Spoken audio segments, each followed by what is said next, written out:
Bonjour et bienvenue donc dans ce webinaire consacré à l'impact de la mise en place du CSE sur la BDES. Alors, on a prévu 45 minutes à passer ensemble, 30 minutes de co-animation sous format de questions-réponses et un quart d'heure pour répondre aux questions que vous pourrez poser dans le chat prévu à cet effet, et on prendra le temps d'y répondre à la fin de notre intervention. Alors, avant de rentrer dans le vif du sujet, je vous propose de faire un peu connaissance avec vos interlocutrices du jour. Il était prévu que nous soyons 3 pour co-animer ce webinaire autour de ce sujet un peu technique. Malheureusement, Hélène Garcy n'a pas pu se libérer pour nous faire profiter de son expertise sur la partie métier de la BDES. Donc, vous êtes aujourd'hui avec nous. Donc, moi, je suis Amélie Legal, consultante RH chez ADP depuis 5 ans. Et mon rôle, c'est d'accompagner un portefeuille de clients sur la professionnalisation et l'optimisation de la fonction RH, tant pour les experts que pour les managers notamment. Je suis accompagnée aujourd'hui par Muriel. Bonjour à tous, c'est Muriel Bénard, juriste en droit social sur ADP depuis un peu plus de 15 ans maintenant, et je me concentre sur des thèmes RH et notamment la BDES.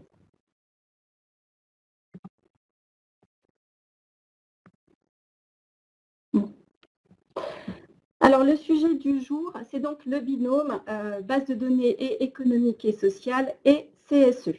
Alors, on a fait le choix de poser notre intervention sur une question centrale, c'est de savoir si, entre les possibilités de négocier sur la BDES et la mise en place de cette nouvelle instance représentative du personnel, on allait pouvoir redynamiser un peu un dialogue social qui semble être un peu en berne et en perte de vitesse.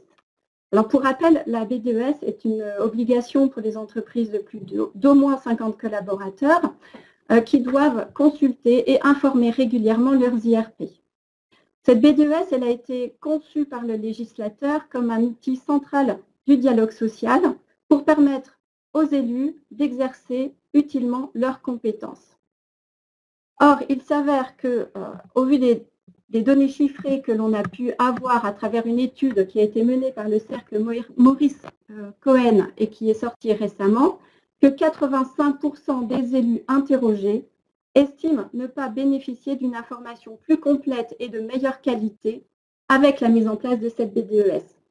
46% d'entre eux estiment même que les informations qui leur sont transmises et leur accès aux informations est inchangé avec la mise en place de la BDES, et 43% des élus estiment même que cet accès à l'information est de moins bonne qualité avec la BDES. Alors, BDES, un outil central du dialogue social, mais qui, a priori, ne semble pas remplir toute sa fonction. Muriel, est-ce que tu aurais quelques explications à apporter sur ces chiffres qui me paraissent, moi, éloquents? Alors, oui, en partie, tout du moins. Ce qu'il faut bien comprendre, c'est que l'employeur, comme les représentants du personnel, ont dû s'approprier cet outil, la BDES, dans un contexte de dialogue social qui a beaucoup évolué. Si on fait un petit retour historique, c'est la loi de sécurisation de l'emploi de 2013 qui a institué la base de données économiques et sociales. Et à l'origine, elle avait pour objectif d'être le support à la consultation sur les orientations stratégiques. Mais le contexte du dialogue social a évolué, notamment avec la loi relative au dialogue social, la loi Rebsamen de 2015, qui a réorganisé les différentes consultations, puisque les 17 consultations du comité d'entreprise et du CHSCT ont été rassemblées en 3 temps forts. Un temps sur la consultation sur les orientations stratégiques, un temps sur la consultation sur la situation économique et financière de l'entreprise et une consultation sur la politique sociale, l'emploi et les conditions de travail. À cela s'est ajouté le fait que le rapport de situation comparée a été inclus à ce moment-là dans la base de données comme un thème à part entière. Et la base de données servait donc de support, recueillant ainsi toutes les informations récurrentes pour ces 3 consultations récurrentes. Donc, un contexte de dialogue social qui évolue et des personnes aussi, des interlocuteurs du dialogue social qui ont évolué également au cours du temps, puisque actuellement on a toujours le comité d'entreprise, le CHSCT, avec la possibilité de regrouper les représentants du personnel en délégation unique du personnel. Et puis, avec l'ordonnance Macron de 2017, progressivement, on va arriver à une instance de représentation du personnel unique, avec le comité social et économique, qui lui-même d'ailleurs peut par accord devenir une instance en plus de négociation via le conseil d'entreprise. Donc on le voit bien que la base de données était déjà un outil nouveau dans le paysage du dialogue social, mais en plus sur un contexte mouvant, avec une organisation du dialogue social qui change et à terme des représentants du personnel qui seront organisés différemment. Donc c'est déjà une partie d'explication. Merci. Donc effectivement, on a un déploiement progressif de la mise en place de cette BDES qui évolue. Et donc ce sont cette mise en place progressive qui va expliquer un peu les chiffres qui nous sont proposés aujourd'hui. Donc on a un CSE qui se met en place, on a une BDES qui évolue également avec la mise en place de ce CSE. Alors, concrètement, cette BDES, comment se présente-t-elle? La base de données est un plan de classement, c'est un réceptacle d'informations qui s'organise autour de grands thèmes et de sous-thèmes. Au regard de chacun de ces grands thèmes et ces sous-thèmes, on a un ensemble d'informations qui doivent être indiquées. Et ces informations diffèrent selon que l'entreprise compte moins de 300 salariés ou au moins 300 salariés. Avant la mise en place du comité social et économique, la base de données regroupe 9 grands thèmes. Très rapidement, je vous les liste parce que je vais faire référence par la suite dans le cadre de la négociation sur la BDES. On retrouve donc l'investissement, l'égalité entre les femmes et les hommes, les fonds propres et l'endettement, l'ensemble des rémunérations entre les salariés et les dirigeants d'entreprise, l'activité sociale et culturelle, la rémunération des financeurs, les flux financiers à destination des entreprises, c'est-à-dire tout ce qui est aide publique, crédit d'impôt, la sous-traitance et enfin les transferts commerciaux financiers entre les entités du groupe. Dès lors que l'employeur va mettre en place son comité social et économique, et à défaut d'accord, on reviendra plus tard, on retrouve ces 9 thèmes également dans la BDES. Simplement, le thème sous-traitance est modifié, puisqu'on l'appelle maintenant, dès lors que l'on met en place le CSE, on l'appellera partenariat. Et après, il y a des petites modifications sur les intitulés des sous-thèmes. Ce qui est surtout important en termes de modification, c'est le décret numéro 2017-1819 du 29 décembre 2017 qui a listé pour chacun des sous-thèmes tous les indicateurs qui doivent figurer dans cette base de données. Et il me semble que c'est un plus pour les employeurs qui, avec la BDES version CE, CHSCT, auraient eu peut-être du mal à s'y retrouver, d'ailleurs avaient parfois du mal à s'y retrouver, et savoir où est-ce qu'on va mettre les informations pour que ce soit le plus clair pour les représentants. Là, à défaut d'accord, l'employeur a dans le décret la liste exacte de tous les indicateurs qui doivent figurer pour ces sous-thèmes. Il me semble que c'est une aide pour les employeurs et pour davantage s'approprier cette base de données. Ah oui, on sait, c'est un sujet pour les employeurs, mais aussi pour les IRP, de savoir, pour les employeurs, de savoir quelle information mettre à quel endroit, pour les IRP, de savoir où trouver l'information dont ils ont besoin. Donc ça, c'est effectivement un sujet qui peut être intéressant et une facilité, donc une liste d'indicateurs détaillée qui va, semble-t-il, faciliter la vie des employeurs et des IRP.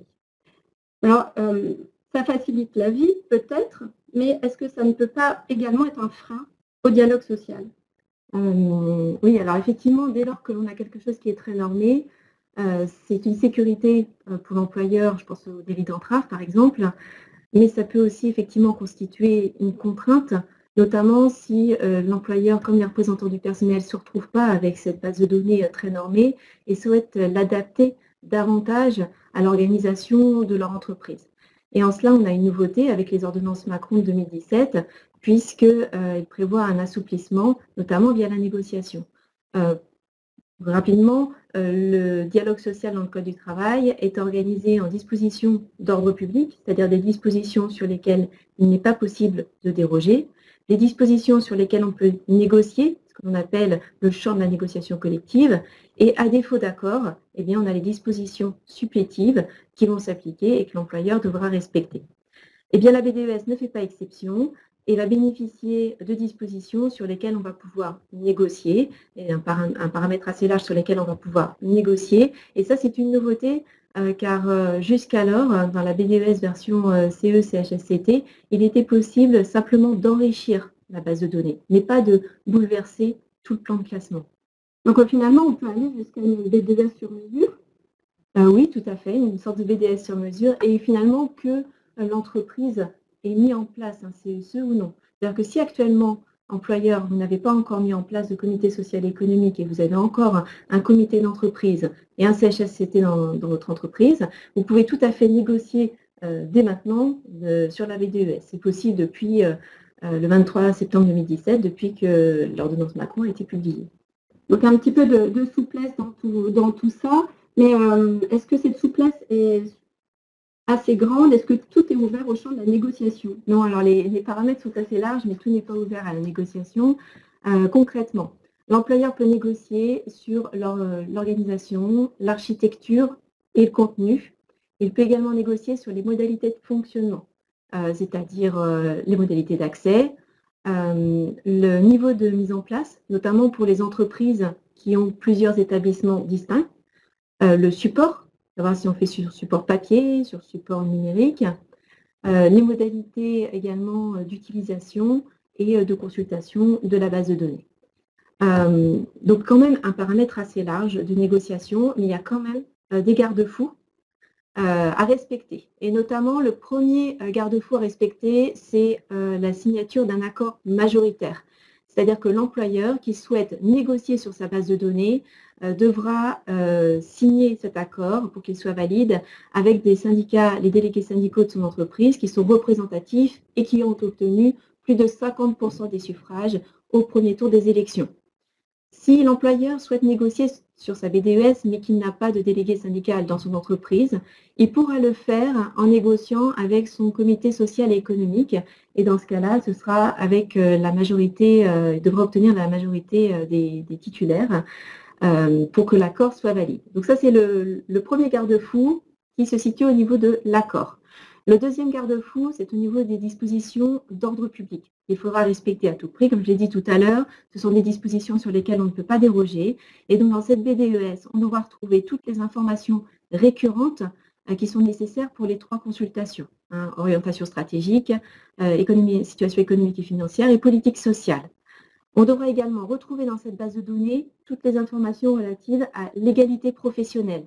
Et pas simplement celles relatives à l'écart de rémunération, mais aussi toutes les informations qui sont liées au nouvel index sur l'égalité femmes-hommes. On y reviendra un peu plus tard dans ce webinaire.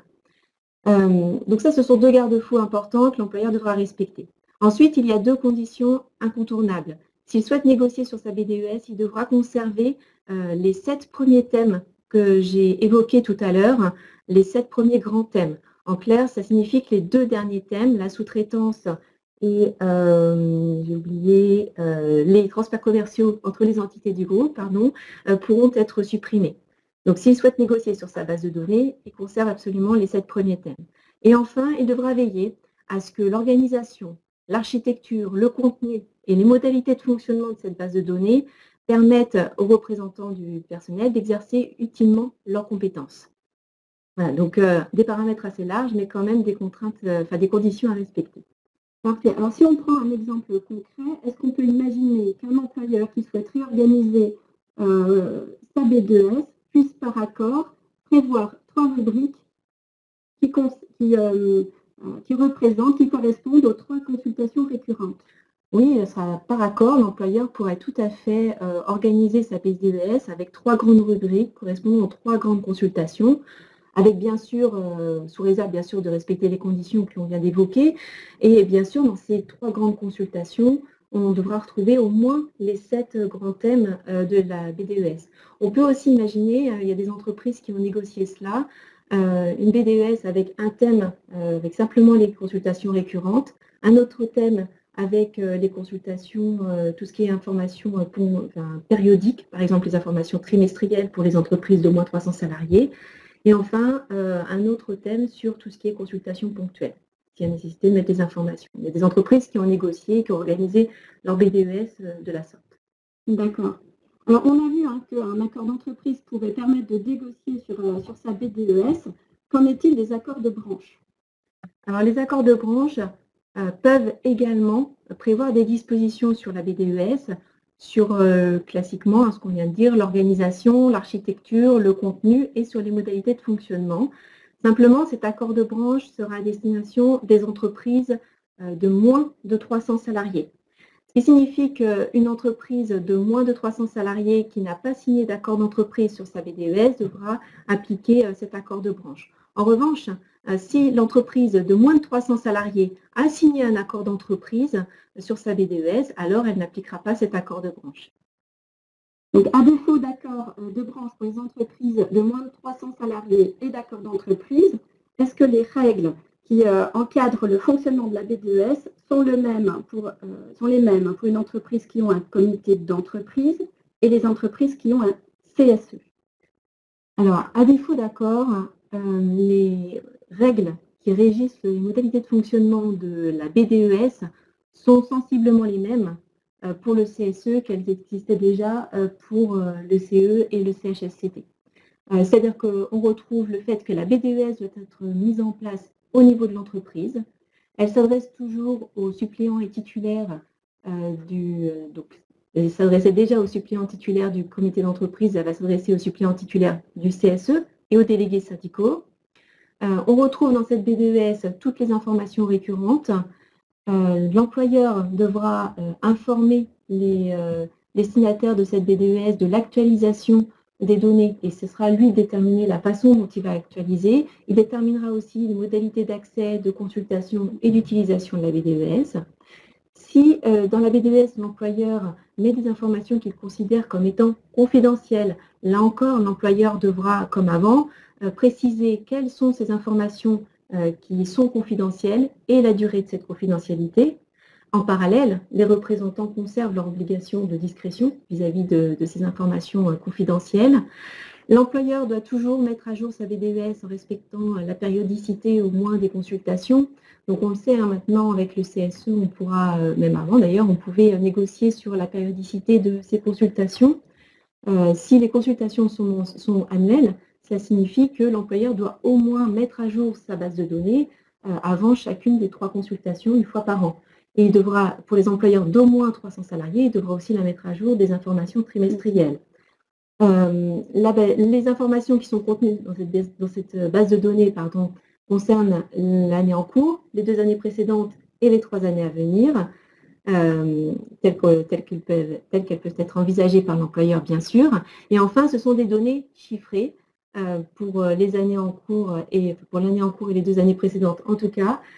Pour les 3 années à venir, si possible, des données chiffrées. Sinon, à défaut, l'employeur, comme avant, devra indiquer des grandes tendances et expliquer pourquoi il n'a pas pu donner des informations chiffrées. Donc, on retrouve quand même l'ensemble des règles qui régissaient la BDES version CE, CHSCT. C'est très clair. Moi, j'ai une petite question complémentaire par rapport à la périodicité, qui est un sujet. On sait pour les employeurs que produire des données historisées sur 3 années glissantes est un enjeu technique. De donner des indicateurs chiffrés pour transmettre de la visibilité est un enjeu stratégique pour les entreprises. Ce n'est pas toujours évident pour l'employeur de savoir où va son marché parce que tout ça est très mouvant.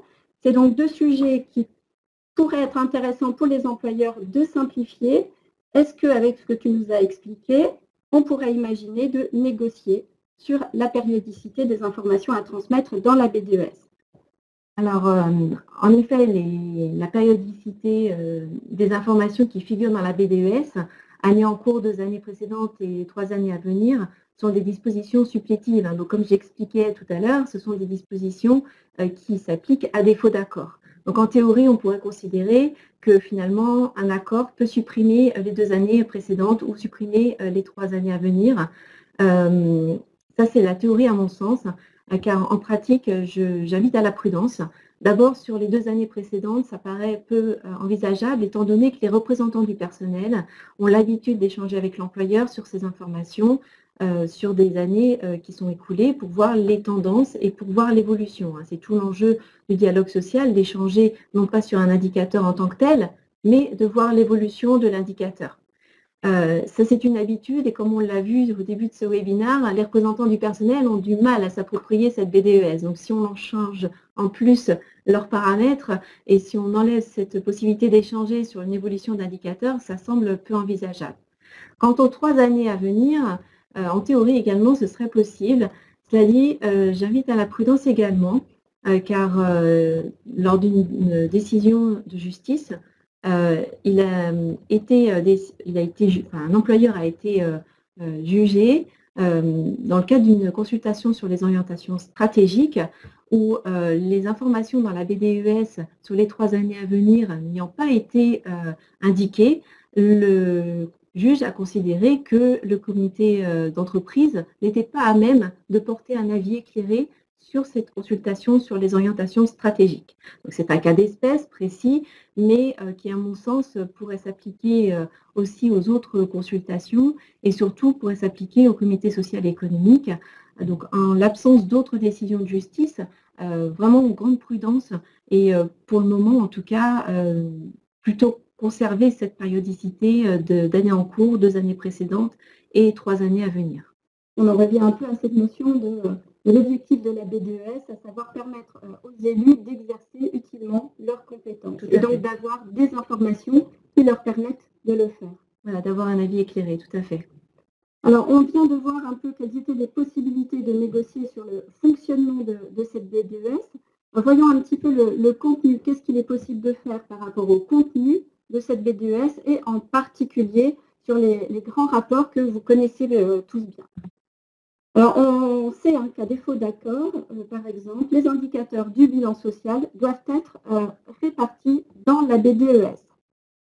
Oui, alors effectivement, dans le contenu, à défaut d'accord, donc je l'ai dit tout à l'heure, tous les indicateurs figurent dans le décret de 2017 et donc reprennent l'ensemble des indicateurs, entre autres, du bilan social. Donc ça veut dire que concrètement, l'ensemble des indicateurs du bilan social sont ventilés dans les différentes rubriques de la base de données économiques et sociales. Est-ce que ça veut dire que l'employeur n'a plus besoin de produire le rapport, le livrable en tant que tel? Le bilan social, en fait. Oui, le bilan social. Alors, c'est une bonne question. En fait, en tant que tel, on pourrait considérer en effet que l'employeur n'a plus à élaborer le bilan social tel qu'il l'entend, un document uniquement porté sur les indicateurs du bilan social. En fait, en pratique, il va quand même être contraint d'avoir la possibilité de ressortir ces indicateurs du bilan social pour la simple et bonne raison, c'est que dans le Code du travail, les salariés conservent le droit à leur demande de demander l'accès aux indicateurs du bilan social. Or, les salariés n'ont pas accès à la BDES.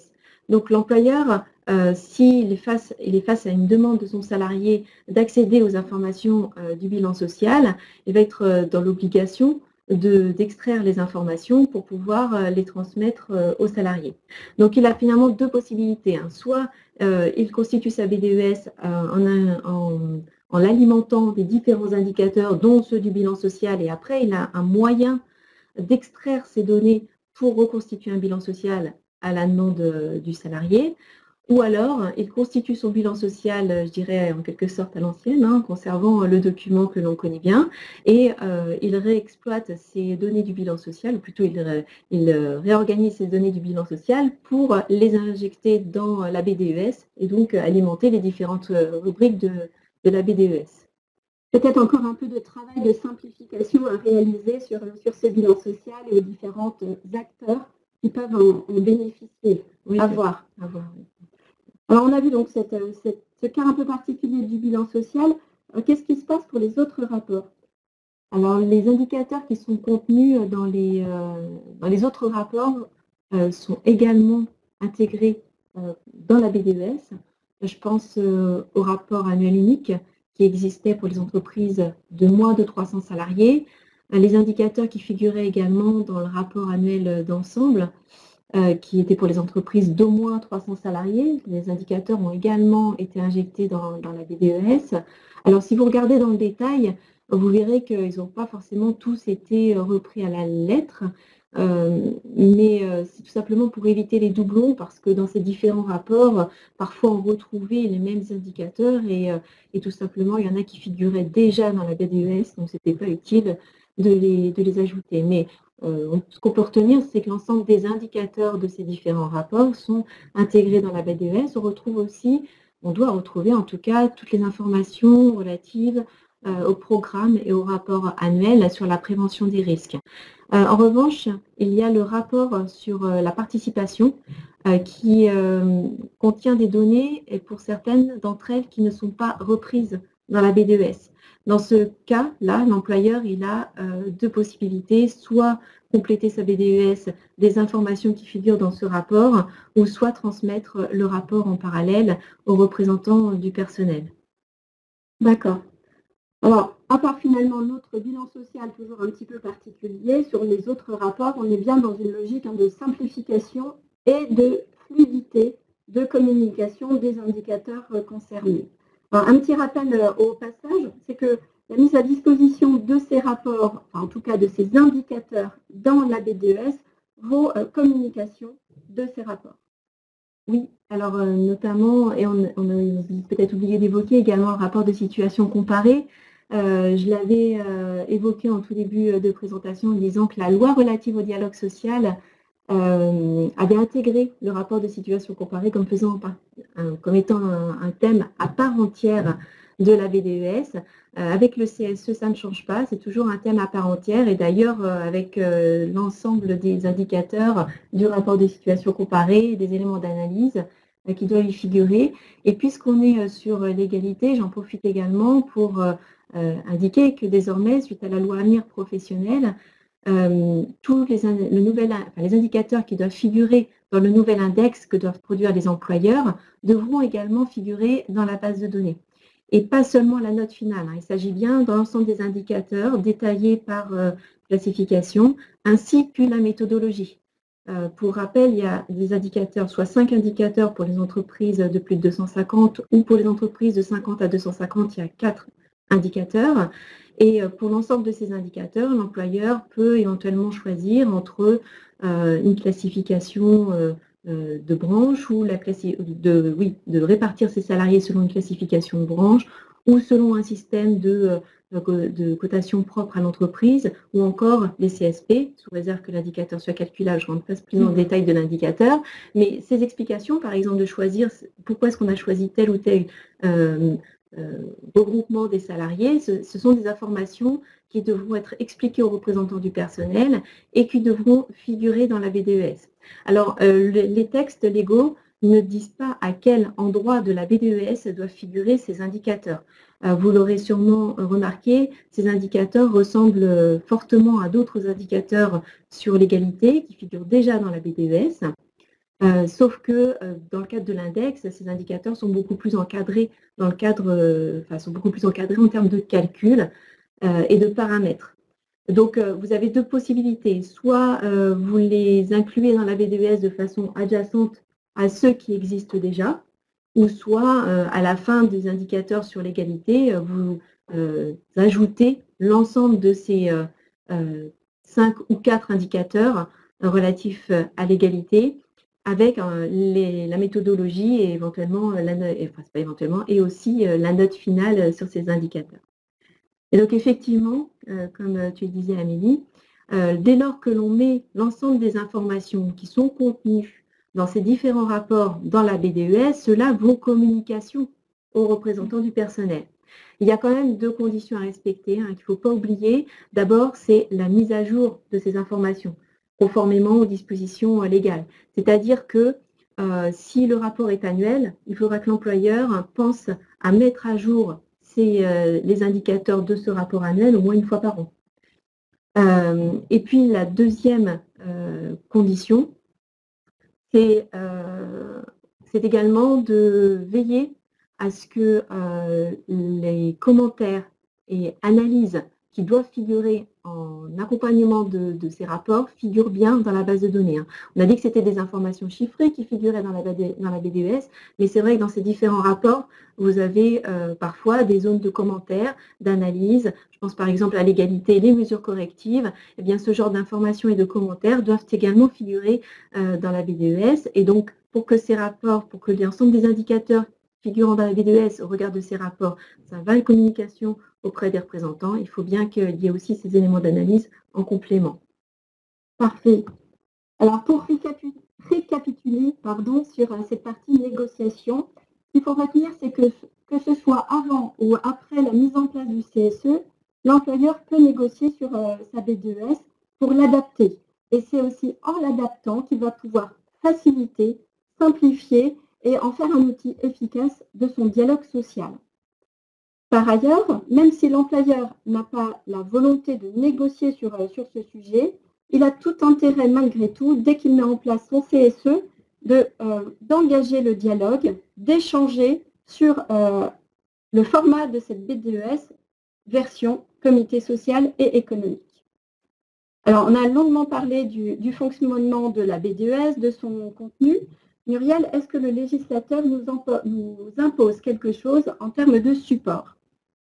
Alors, en termes de support, pour les entreprises de moins de 300 salariés, la BDES peut être sur support papier ou sur support informatique. En revanche, pour les entreprises d'au moins 300 salariés, ce sera forcément sur support informatique. Donc, si une entreprise d'au moins 300 salariés veut un support papier, il faudrait qu'elle passe par un accord.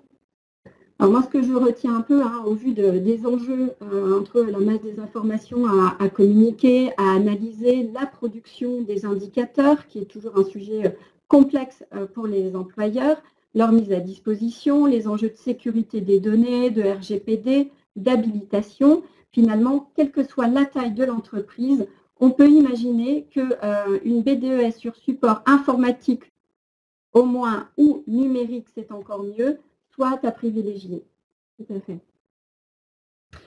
Alors, on a parlé pas mal du CSE, de son binôme avec la BDES. Le CSE se met en place et doit être mis en place à partir du 1er janvier 2020. Myriel, est-ce que tu peux nous expliquer un petit peu les échéances et comment ça va se passer? Oui, alors effectivement, la BDES est reliée totalement au CSE, puisque ce sera le support de consultation du CSE. Le CSE se met en place progressivement, effectivement, et ce qu'il faut retenir aujourd'hui, c'est l'échéance du 1er janvier 2020 comme date limite. Donc, toutes les entreprises qui comptent au moins 11 salariés, et maintenant c'est 11 salariés sur 12 mois consécutifs, doivent mettre en place leur BDES au plus tard le 1er janvier 2020. Donc, si je comprends bien, il faut lancer ces élections tout de suite et pas attendre le 1er janvier 2020 pour commencer à organiser la mise en place du CSE. Oui, il ne faut pas attendre, il faut anticiper. Et je passe sur les détails de 2018, mais puisqu'on est en 2019, sachez que lorsque les mandats arrivent à échéance entre le 1er janvier 2019 et le 31 décembre 2019, l'employeur a la possibilité de réduire ses mandats dans la limite d'un an, soit par accord collectif ou soit par décision unilatérale après consultation de ses représentants. Alors, si j'ai bien compris, en 2019, donc sur cette année, et en l'absence d'accord sur la BDES, une entreprise qui a un CE appliquera les règles de la BDES version CE, et une entreprise qui a un CSE appliquera les règles qui régissent la BDES version CSE. Jusque-là, c'est relativement simple. Seulement, est-ce qu'on ne peut pas imaginer des cas un petit peu plus complexes? Par exemple, qu'est-ce qui se passe si on se trouve dans le cas de figure d'une entreprise avec des établissements distincts dont les fins de mandat ne coïncident pas? Oui, alors une entreprise qui aurait plusieurs établissements distincts avec des échéances différentes serait confrontée à l'obligation de faire cohabiter les règles du CE et les règles du CSE. D'autant que si certains établissements sont passés en CSE, elle devra attendre que tous les établissements soient passés en CSE avant de mettre en place un CSE central. Oui, effectivement, pas si simple. Donc, cette transition vers le CSE, c'est un sujet effectivement qui est complexe, qui est technique. Oui, pardon, je t'ai coupé. Mais le législateur, il a donné la possibilité, je rajoute juste une information, c'est la possibilité de faire coïncider ces échéances. et en réduisant ou en augmentant les mandats respectifs, de sorte justement à faire coïncider selon le même schéma, c'est-à-dire soit accord collectif, soit décision unilatérale après consultation de ses représentants. D'accord, donc une solution qui va aussi permettre de faciliter le déploiement de ce CSE et donc de la B2S version CSE par la suite. Alors, en tout état de cause, il va falloir quand même que les employeurs fassent preuve de pédagogie envers leurs IRP et les collaborateurs pour expliquer à la fois les nouvelles fonctions de ce CSE, les contenus des accords lorsqu'il y en aura à destination des élus, mais aussi des collaborateurs, ça peut les intéresser. Et puis, l'employeur aura aussi tout intérêt à associer ses élus dans la construction et la création des nouveaux indicateurs. Je pense notamment à l'index égalité femmes-hommes, parce que même si le législateur encadre les règles de calcul de ces indicateurs, on peut imaginer que pour redynamiser son dialogue social, on ait une co-construction des indicateurs entre les élus et l'employeur. Oui, tout à fait. Oui, il faut échanger. De toute façon, c'est quelque chose qui avait été déjà mis en avant par le gouvernement dès le début du lancement de la BDES. L'idée, c'était vraiment qu'il y ait une co-construction autour de cette BDES et autour du contenu que l'on va mettre dedans pour que le dialogue social soit plus riche. Donc, un enjeu, c'est de rendre votre dialogue social performant et le mettre au service de la performance et de la compétitivité de votre entreprise. Alors, effectivement, ce n'est pas un exercice facile. Et en conclusion, on vous propose quelques bonnes pratiques pour essayer de rendre votre dialogue social le plus performant possible. Alors, on va les dérouler comme ça. La première bonne pratique qu'on vous propose, ça va être de faire coïncider les échéances des CE d'établissement pour simplifier la mise en place de la B2S. On l'a vu précédemment, on a vu à quel point c'était complexe et qu'il fallait profiter des possibilités de simplification qui nous étaient proposées pour y arriver. La deuxième bonne pratique, ça va être d'échanger avec les représentants du personnel sur la B2S, alors même que, en tant qu'employeur, vous n'avez pas forcément le souhait de négocier, de proposer un accord sur le sujet.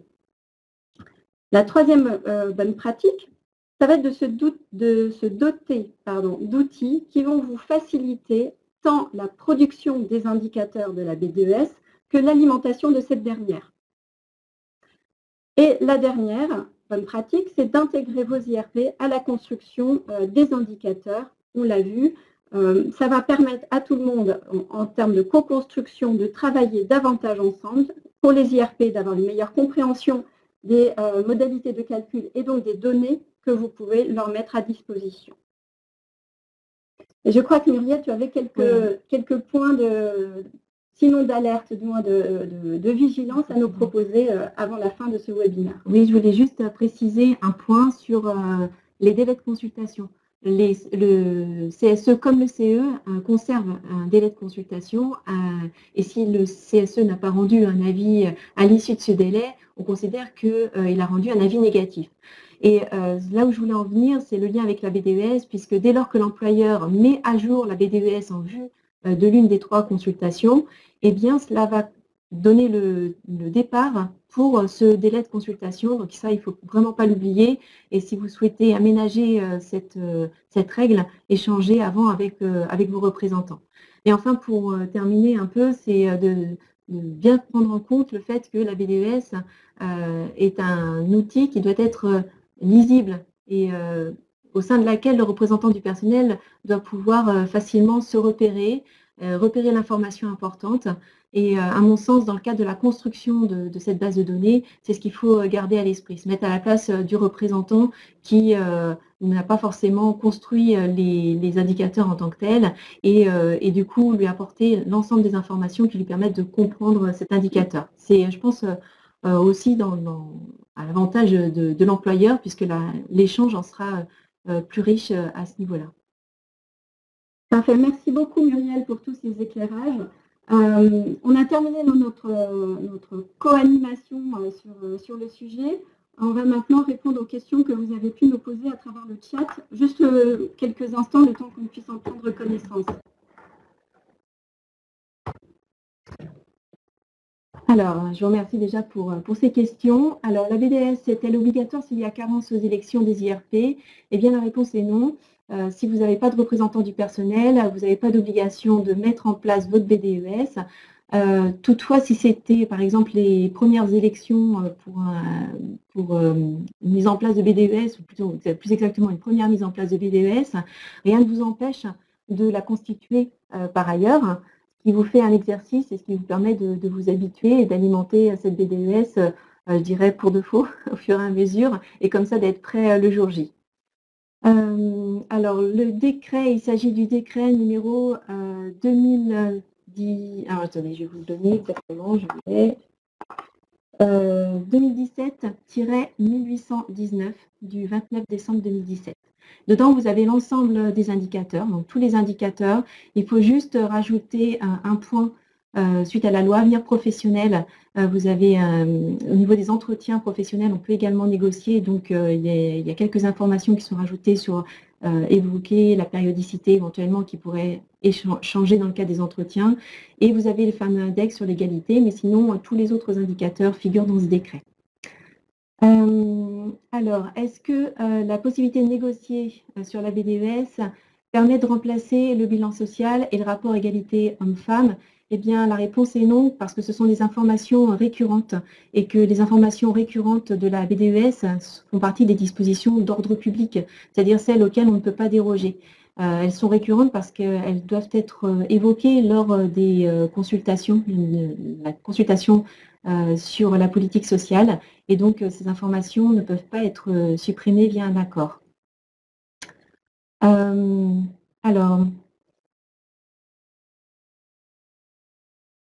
Alors là, je ne comprends pas très bien la question. Cela veut-il dire que la souplesse de négociation avec le CHSCT ou avec le comité d'entreprise se verra réduite avec le CSE? Je ne sais pas je regrette, je ne sais pas trop à quel niveau cela fait référence. La question peut-être fait référence au fait de pouvoir négocier à défaut de délégué syndical dans l'entreprise, peut-être. Bon, je ne sais pas exactement, je préfère pas dire de bêtises. Quel calendrier pour rythmer les 3 consultations obligatoires? Alors, il n'y a pas de calendrier fixé par les textes en termes de consultation obligatoire. Donc, vous pouvez appliquer le calendrier que vous souhaitez. Bien souvent, la consultation sur les orientations stratégiques domine, puisque dedans, on va aborder des thèmes comme la gestion prévisionnelle des emplois et des compétences. On va évoquer aussi les thèmes sur les orientations de la formation professionnelle. Donc souvent, c'est la première qui ouvre le bal, et puis après, c'est rythmé au fur et à mesure de l'année. Souvent, on termine, ce sont juste des pronostics, hein, souvent on termine par la consultation sur la politique sociale, je dirais un peu classiquement comme on avait les consultations en fin d'année sur la formation professionnelle.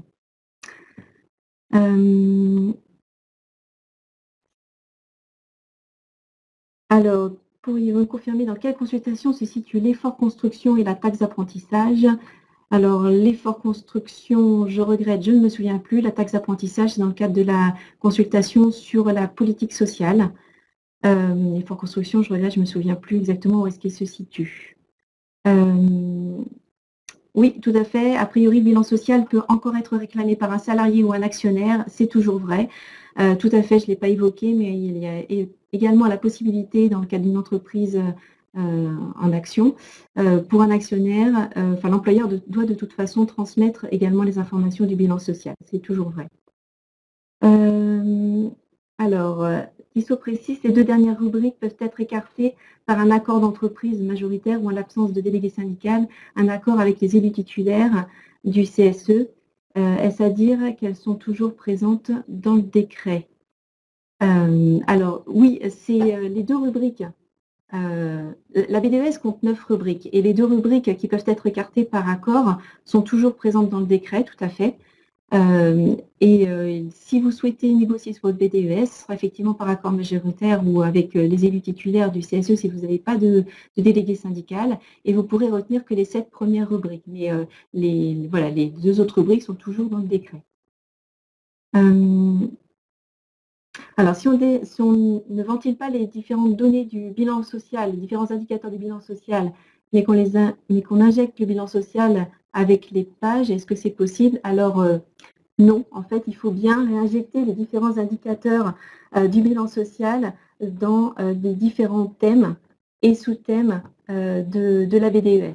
Je sais que c'est pas forcément, ça peut paraître un peu rébarbatif, mais voilà, faut se lancer une première fois, puis après, petit à petit, on finit par prendre le coup de main.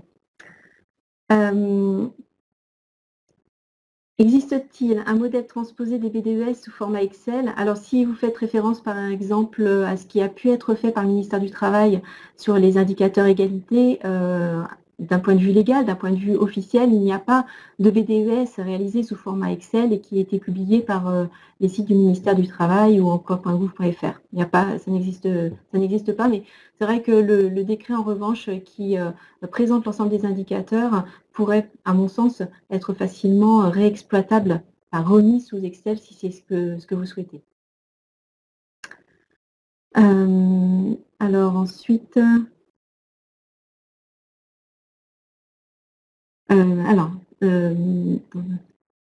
dans un groupe d'entreprises, pouvons-nous envisager de négocier le contenu de la BDES au niveau du groupe? Alors oui, vous pouvez tout à fait envisager de négocier le contenu de votre BDES, enfin négocier un accord au niveau du groupe pour la BDES. Par contre, attention, ça ne vous dispense pas de mettre en place une BDES au niveau entreprise. Vous pouvez tout à fait négocier au niveau du groupe sur la BDES, mais ce ne sera pas pour mettre une BDES qu'au niveau du groupe et vous dispenser de la mettre au niveau entreprise. Il faudra bien, de toute façon, conserver la BDES au niveau entreprise. Alors, qu'en est-il de la consultation pour avis du CSE sur le rapport et le programme annuel de prévention? Eh bien, cette consultation existe toujours. Elle est dans le cadre de la consultation sur la politique sociale de l'entreprise. Donc, il est toujours nécessaire de consulter sur le programme et le rapport annuel de prévention. Voilà. Après, j'ai une petite dernière question. Est-ce qu'il est possible de mettre en place une BDES au niveau d'un établissement? Eh bien, si vous n'avez pas fait d'accord, non, mais vous pouvez tout à fait négocier par accord et mettre en place votre BDES au niveau, enfin prévoir dans cet accord que vous souhaitez mettre en place des BDES au niveau des différents établissements. Eh bien, je crois que nous avons fait le tour des questions. Je vous remercie en tout cas pour toutes ces questions et pour votre attention. Oui, merci pour votre attention et votre présence assidue jusqu'à la fin. On vous remercie donc de votre présence. N'hésitez pas, si jamais vous aviez d'autres questions, nous sommes là et ADP également pour vous accompagner sur la BDES et la réalisation de vos indicateurs légaux. Voilà, très bonne journée à vous et au revoir. Au revoir.